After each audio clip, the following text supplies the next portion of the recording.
may bago ng chairperson ng Civil Service Commission o CSC. Sa katauhan po yan ni Attorney Marilyn Barua Yap. Si Barua Yap ay talaga ni Pangulong Marcos Jr. epektibo ngayong hapon. Papalitan ni Barua Yap sa pwesto si dating CSC chairperson Carlo Nograles na nagbitiw sa kanyang pwesto noong po nakalipas na linggo dahil po sa pagtakbo bilang alkalde sa Davao City. Ang termino ni Barua Yap ay magtatagal ng 6 na taon na magsisimula ngayong October 2024 hanggang February 2029. Si Barua Yap ay isang abogado, syempre attorney, at kasulukuyang Undersecretary for Special Concerns Office at External Affairs and Communications Operations Office ng Department of Agrarian Reform. Nagsilbi rin siyang bilang Secretary General ng mababang kapulungan ng Kongreso mula 2008 hanggang 2016.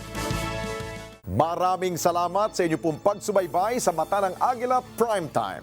Para malaman ang matatag, matapang at matapat na mga balita, i-follow lamang at mag-subscribe sa AtNet25 TV.